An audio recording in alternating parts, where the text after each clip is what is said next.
Assalamualaikum warahmatullahi wabarakatuh.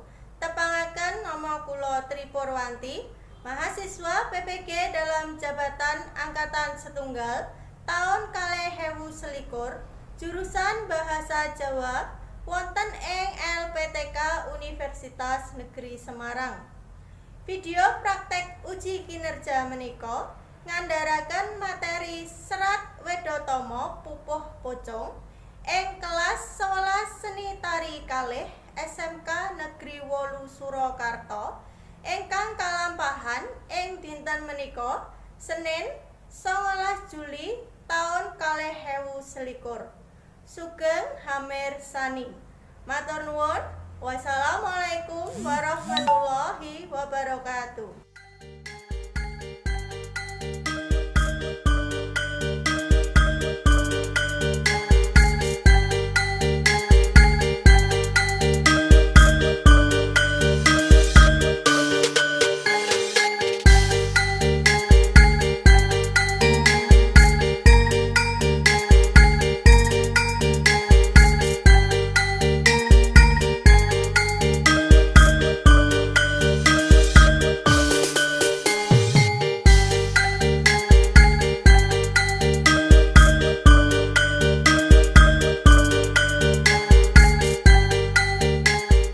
Assalamualaikum warahmatullahi wabarakatuh. Waalaikumsalam warahmatullahi wabarakatuh. Ampyang gulane Jawa, sugeng siang para kadang siswa. Sugeng siang. Mangan ketan dicampur klapa, sugeng pepanggihan wonten ing pasinaon basa Jawa. Monggo saderengipun pasinaon dipun wiwiti, sumangga tetungga riyin supados pasinaon dinten menika saged lancar lan ilmunipun saged manfaat. Monggo Mas Ketua, Mas Aldio dipun pimpin doanipun. Saderengipun pasinaon dipun wiwiti, sumangga kita dedonga rumiyin miturut kapitadosanipun piyambak-piyambak. Dedonga kawiwitan. Cekap. Menika swantenipun Ibu jelas nggih? Cetha? Ya. Sakmenika para siswa sampun pada papan ingkang sae, ingkang kinten-kinten sinyalipun sae. Sampun. Pun Putri nyuwun tulung selama proses pembelajaran nalika Putri nerangake, nyuwun tulung mikrofonipun menika dipun mute nggih. Supados suwantenipun boten mendengung. Mangke menawi ngendikan utawa badhe nyuwun pirsa menangke mikrofonipun saged dipun bikak. Ngoten nggih? Nggih. Menika sampun gabung sedaya? Kalau wau Putri sampun share link presensi wonten ing WA group, monggo dipun isi.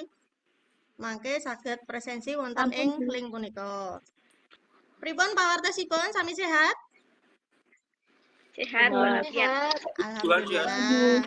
Wonten ing masa pandemi ngaten niki jaga kesehatan, tetap menerapkan protokol kesehatan, ngangge masker menawi lelungan, terus menjaga jarak, sering-sering wijik ngangge sabun, menghindari kerumunan lan menjaga mobilitas. Napa malih meniki nembe PPKM nggih. Aja lunga-lunga sik, aja dolan-dolan sik, ana ngomah wae.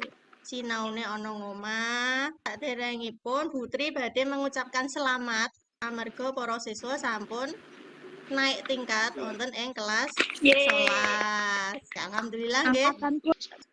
Sing kelas 1 wingi, sing kelas 10 wingi sinaune durung pati semangat. Nek dikon PJJ mboten do nderek, nek dikon numpuk tugas isih aras-arasen. Lah, wonten ing kelas 11 niki kudu disregepi nggih.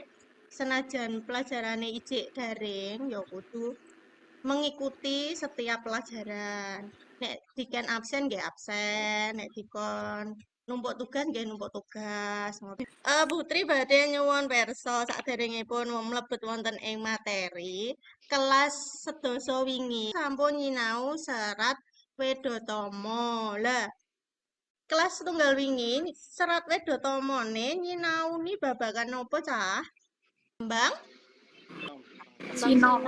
Tembang sinom kalih tembang Kencang. pangko. Serat Wedotama ki apa to jane ki? Sinten sing eling?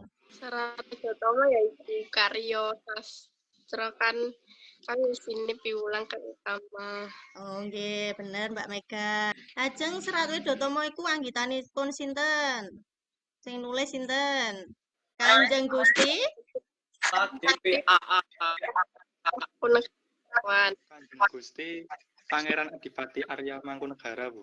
nggih, Kanjeng Gusti Pangeran Adipati Arya Mangkunagara Sekawan. Arya Clarinet. Nah, lah wonten ing kelas 11 semester setunggal niki piwulang kapisan menika nggih tasih nyinaoni babagan Serat Wedotama.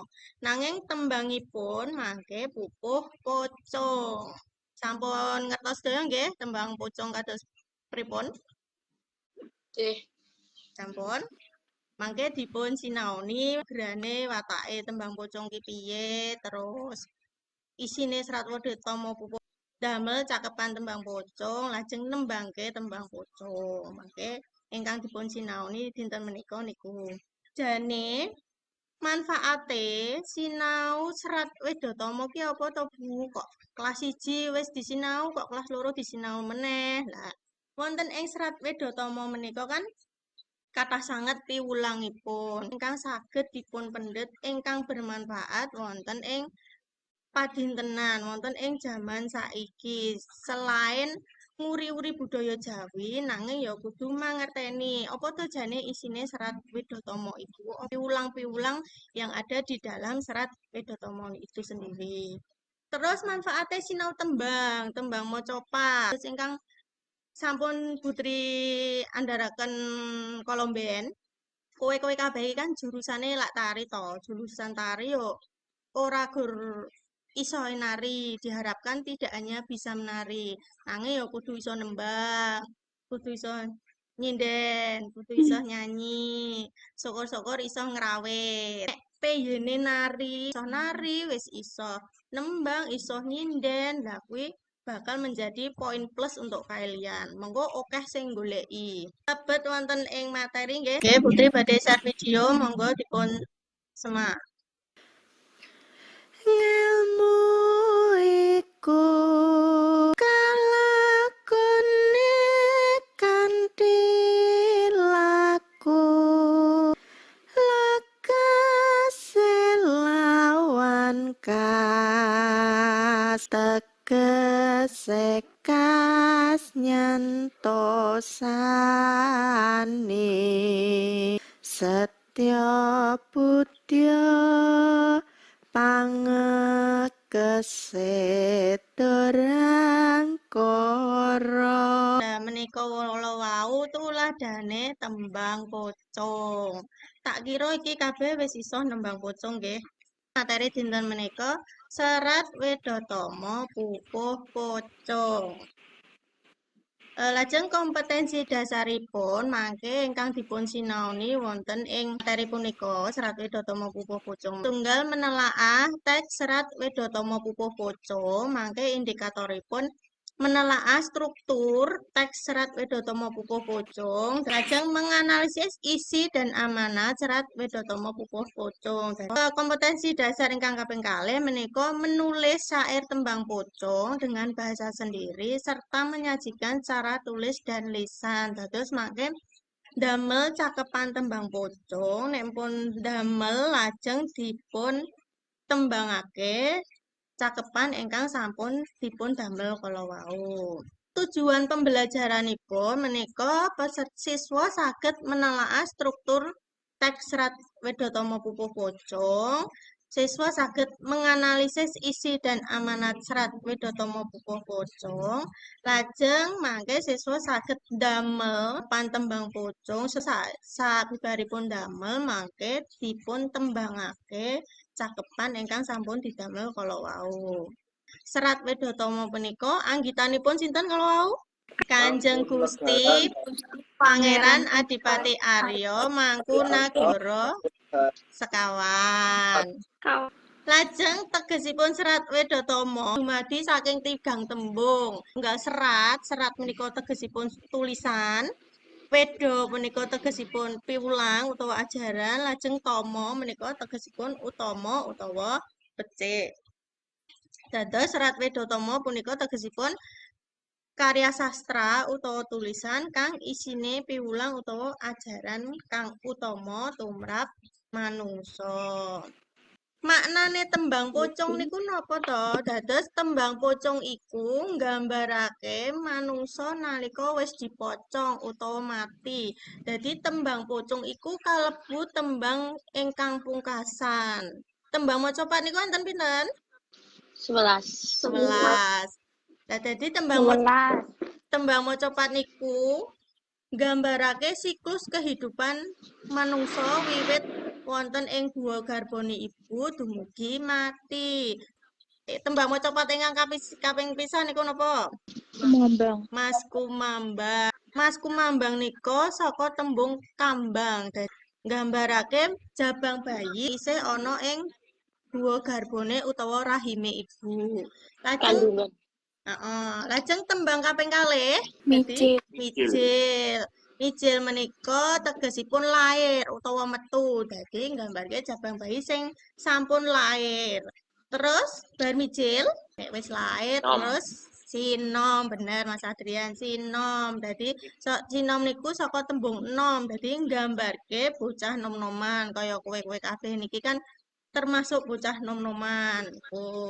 Terus bar sinom Kinanti. Kinanti, nggih leres, kinanti. Kinanti niku saka tembung kanthi. Dadi bocah enom iku kudu dikanthi, kudu digandeng, kudu dituntun ben ora terjerumus ing hal-hal sing negatif kayata pergaulan bebas, narkoba, miras, terus seks bebas. Lajeng bar kinanti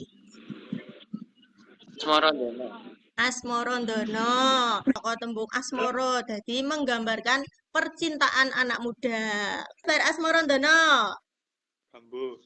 Ibucu. Mau cucu pocong. Dan nek wis ndek pasangan, wis cocok karo pasangane dadi dijumbuhke. Gambuh niku saka tembung jumbuh. Dadi dijumbuhke, digathokke, terus di nikahke. Dadi tembang dandang gula. Dandang gula iku nggambarke pahit manisnya kehidupan berumah tangga. Terus badandang gula Durma. Lah nek sampun berkeluarga iku kudu dioke-oke sing berdharma, bersedekah. Terus bar durma pangkur nggih leres. Nek wis keluarga, anake wis mapan, sukses anake dadi kudu iso mungkuri hawa nafsu. Pangkur saka tembung kungkur dadi kudu iso mungkuri hawa nafsu donya dinggo golek akhirate. Lajeng bar tembang pangkur Megatruh niku saka tembung pegat ruh. Dadi ruhe dipegat. Alias mati. Meninggal. Nek wis mati nembe dipocong. Dadi tembang pocong niki wau. Dados tembang pocong niku kalbu tembang ingkang pungkasan, tembang ingkang nomor 11. Kula watake tembang pocong niku sak kepenake dhewe amarga manungsa kang wis sedo iku bakal lali sak kabehe. Turune sak penake dhewe. Kabeh gumantung marang sanak sedulur kang rukti. Wis arep diglundhongke rono rene wis terserah mergo wis ora iso ngrasakne apa-apa, nggih. Lajeng watake tembang pocong. Kados kala wau nggih, watake tembang pocong menika sak penake dhewe, utawa luwes, lucu lan gawe seneng. Mula biasane kanggo ngandharake bab-bab kang ora serius lan bisa gawe gegojekan. Surasane kala mangsane ngemot cangkriman utawa banyolan. Tuladane Bapak pocong, dudu watu, dudu gunung. Dudu watu, Sabamu ing Plembang ngon ingone sang bupati. Yen lumampah si pocong lembean grono. Lah iku cangkrimane napa tembang niku wau? Gajah. Gajah. Nah, paugeranipun tembang pocong. Paugeran maca pat wingi enten pinten? 3 napa wae Mbak Saras. Dadi niki tuladhane Serat Wedotama pupuh pocong padha setunggalan kalih. Ilmu iku kalakone kanthi laku lekase lawan kas tegese kas nyantosani setya budya pangekese durhangkara. Tegesipun tembang pocong padha setunggal kala wau inggih menika ngelmu iku bisa kacekel kanthi usaha. Jadi nek golek ilmu iku ya kudu nganggo usaha, diwiwiti kanthi niat utawa kepinginan. Awale niku kudu niat sik, niat golek ngilmu.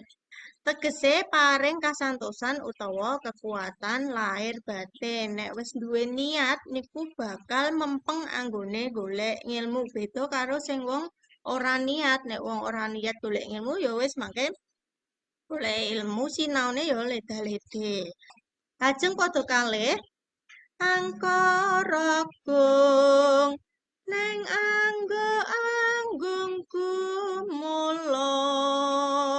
kegolonganira triloka lekere kongsi yen den umbar ambabar dadi rubeda.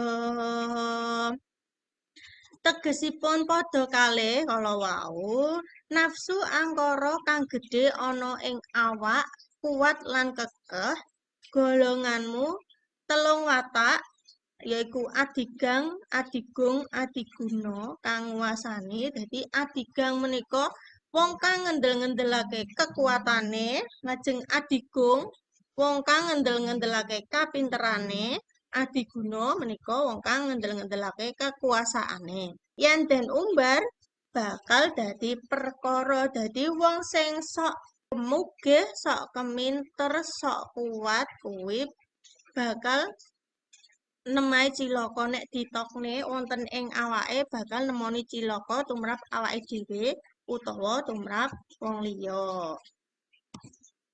Lah sakniki wos utawa surasane Serat Wedotama pupuh pocong. Dadi isine pupuh pocong wonten ing Serat Wedotama ki napa to? Coba Mas Agung diwaca Mas. Serat Wedotama ngajarke babagan gayuh ngelmu luhur. Diadarke lamun wong kang kepingin entuk ngelmu iku kudu gelem ngupadi kanthi tenan. Mula iku kanggo gampang para leluhur biyen iku ana telung prakara. Ikhlas, sabar lan Mring Gusti. Ring. Lajeng isine napa Serat Wedotama kaping kalih napa Mbak Gwen?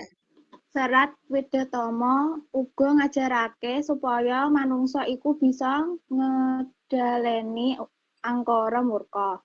Amarga yen sikap kang kaya mangkono ora dikendhaleni bakal nuwuhake prakara. Beda maneh karo wong kang wis menep rasane. Gelem menehi pangapura marang liyan, sabar iku bakal ndadekake suasana dadi tenang. Nggih. Kala wau isine Serat Wedotama pupuh pocong. Dadi isinipun menika ngajarake babagan gayuh ngelmu luhur kaya padha setunggal kala wau nggih diandharake lamun wong kang kepengin entuk ilmu iku kudu gelem ngupadi kanthi tenan. Lajeng Serat Widodama uga ngajarake supaya manungsa iku bisa ngendhaleni angkara murka kaya adigang, adigung, adiguna kalau kudu dikendhaleni wonten ing dirinipun piyambak-piyambak. Lah saiki nembang sinten saderengipun nembang bareng-bareng sapa sing wis iso nembang maca Pat Pucung? Ngilmu iku kelakone kanthi laku ngekase lawan kas tegese kas nyantosani setya budya pangekase tur angkara. Sakliyane Mbak Jessica sapa meneh sing wis iso? Tutup sarat manyuru. Kaya aku nugrah. Ngemu iku kang lakone kanthi laku tegese lawan tegese kas nyantosani ya budya pangekase dur angkara. Nembang bareng-bareng kudu iso nembang kabeh. Ngemu iku Iku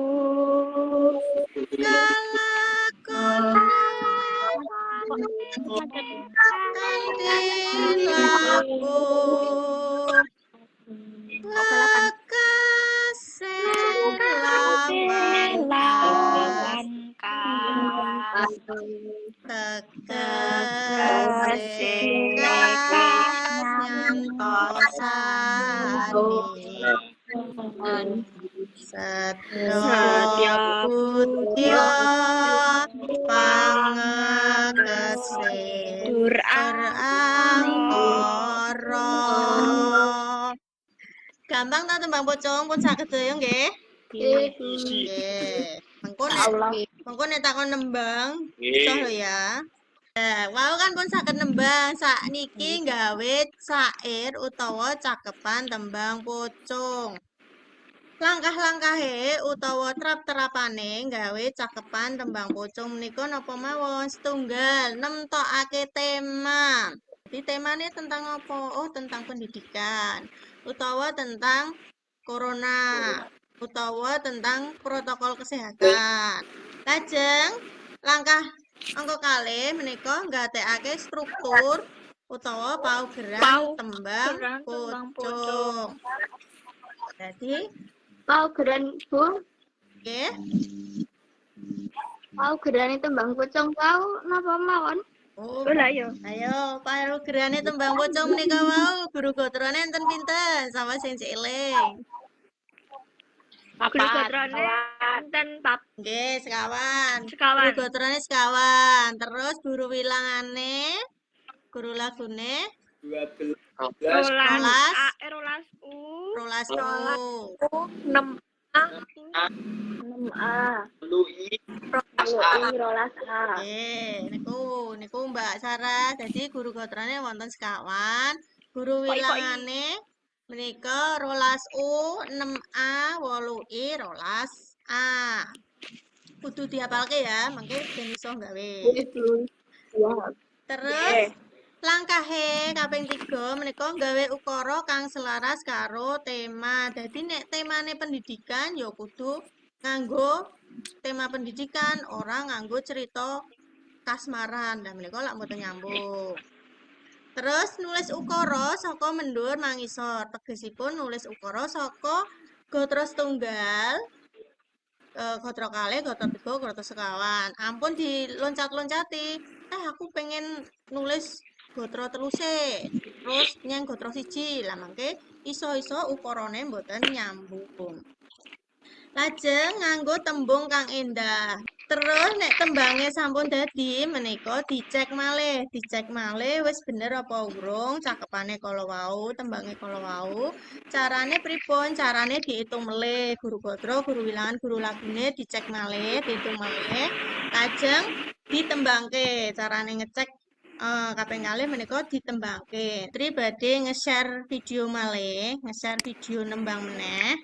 Coba mangke dianalisis. Oh, tembang iki temane tentang nopo to?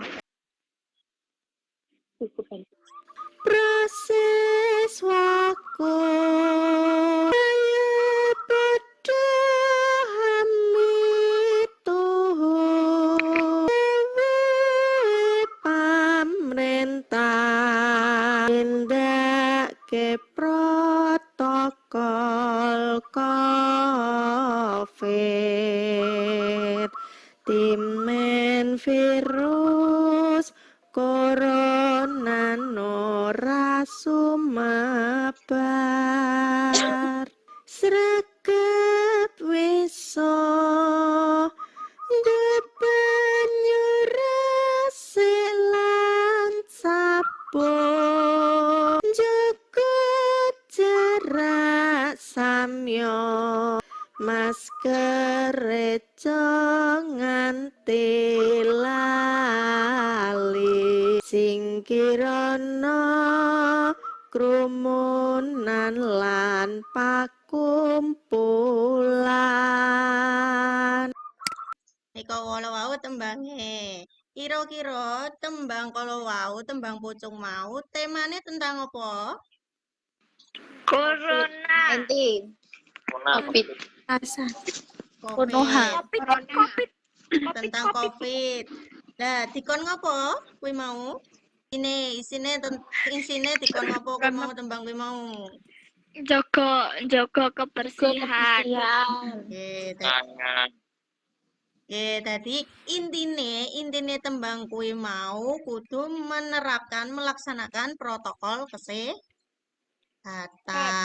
Nggih. Sakniki gawe kelompok, mangke tugase ndamel cakepan tembang pucung. Temanipun protokol kesehatan utawa tentang COVID. Ngoten nggih. Kula bagi kelompoknya nggih. Kelompok setunggal Mas Agung, Mbak Caroline, Mbak Gwen, Mbak Amanda. Kelompok kalih Adrian, Jessica, Nadia, Astrid. Kelompok 3 Aldio, Mega, Saras, kalih Mbak Risa. Wonten pitakenan saderengipun garap. Mboten. Paugerane wau pun cetha nggih. Nggih, Bu. Nggih. Monggo dipun garap, kula paringi wedal sedasa menit cekap.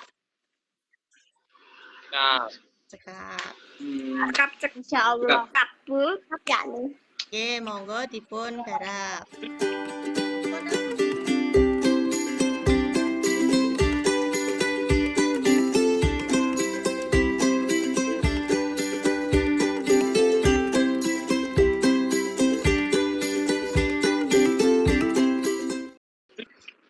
Pun rampung nggih? Karo. Tembangnya pun rampung? Pun, Bu. Siap presentasi? Saderenge presentasi pemanasan sih. Band fresh pikirane. Awake dhewe nyanyi sih, yo. Siram koko rambut reko irung krono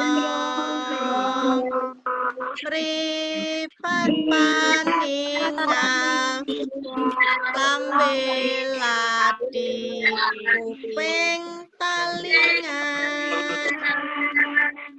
weteng padaran tangan asta sikil suku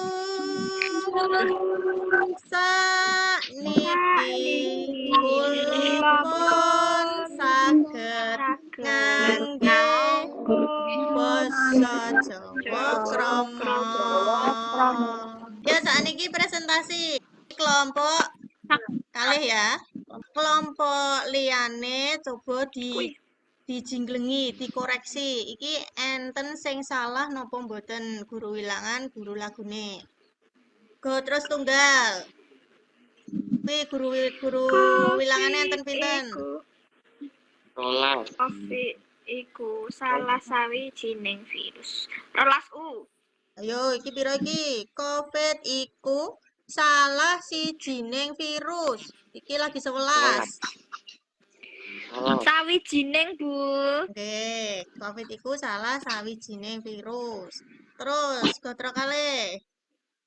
6. Saka Wuhan, Cina.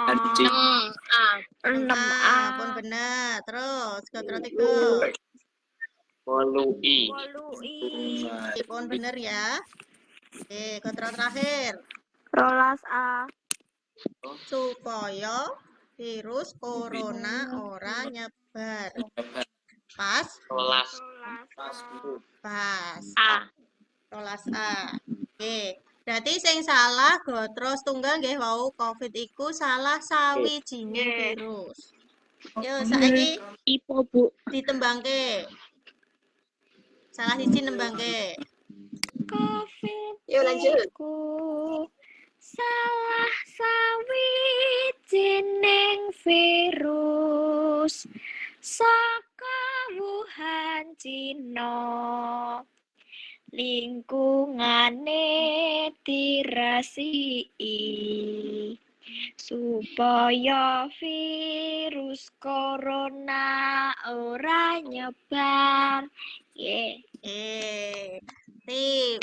Kali sampun Nggih. sampun pinter kabeh berarti sampun mudeng nggih paugerane tembang pocong iki piye, carane gawe tembang pocong piye. Yo sakniki lanjut kelompok pinten ingkang sampun siap. Kelompok sanese, yo dikoreksi. Bener apa ora? Gotro pisan. Bener.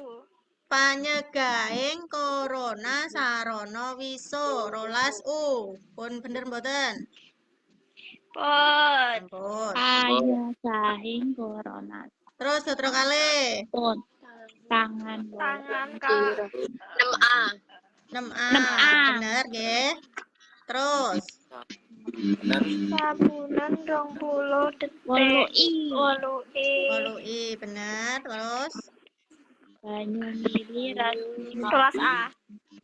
rolas A rolas A. Oh, berarti bener kabeh. Bener kabeh. Yo saiki ditembang nih. Kar maca pat pucung laras lindro patet manyu tema COVID-19 B kelompok 1 panyahe corona sarana wiso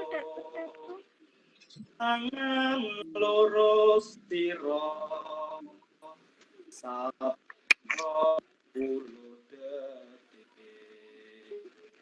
banyu rase ono anti roto. Tip kelompok setunggal pun jos pun pinter-pinter kabeh pun mudeng paugerane carane gawe tembang pocong. Kelompok 3 sing ajeng presentasi sinten? Kelompok sanese yo dikoreksi.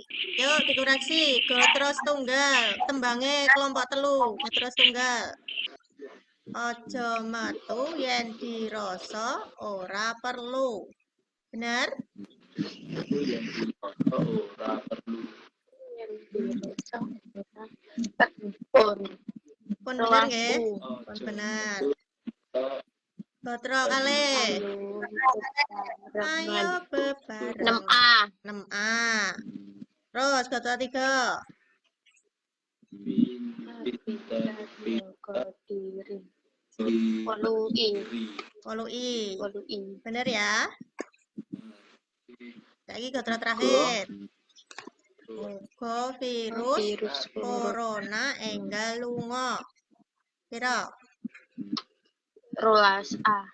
Yo pira? Muga virus corona enggal lunga. 11. Kelas A. Ayo, berarti 11A. kurang sak wondo ya. Kudune apa? Mungkin virus corona enggak lalu Oh ya. lalu Mugi virus corona enggalo lunga. Ayo piye? Enggalo lunga. Mugi virus corona enggalo lunga. Oh, pas berarti 12A. Jadi enggon enggal ditambahi O ya. Yo, sapa sing ngajeng nembangke? Oke, monggo Mbak Saras.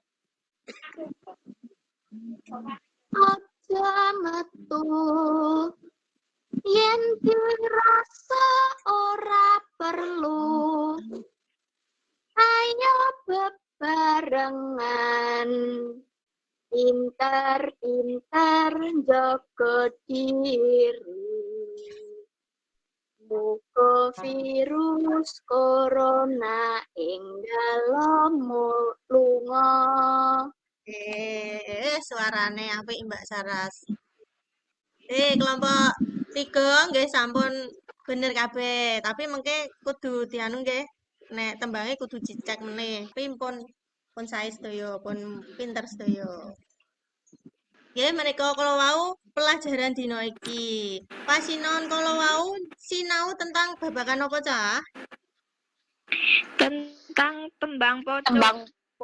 Tembang pocong Tembang pocong sinau napa wae mau. Nyanyi. Resepsi.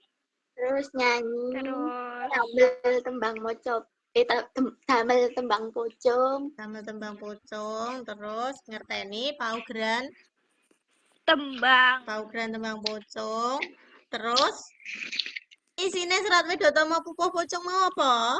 Serat Wedotama pupuh pocong kalau wau lah ngajarke wong golek ngelmu iku kudu kanthi Laku. kanthi usaha. Terus kudu nyingkiri sifat adikang adigung adiguna bener Ya, adigung adiguna. Nggih. Pripun pelajaran iki mau seneng boten? senang Seneng. Sangat senang, Bu. Kekurangannya apa? Kurang apa pelajaran dino iki? Kurangnya Nadia nggak bisa nembang. Kurangnya dia ndak bisa nembang.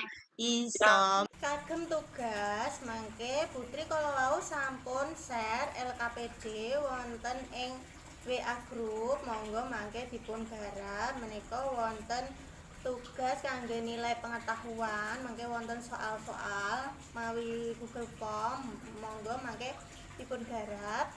Lajeng kagem nilai keterampilan mangke damel cakepan tembang pocong. Kalau wau kan damelipun kelompok, lah mangke tugas individu. Jadi damel cakepan tembang pocong kanthi tema COVID-19 saged, temanipun sekolah daring utawa protokol kesehatan saged.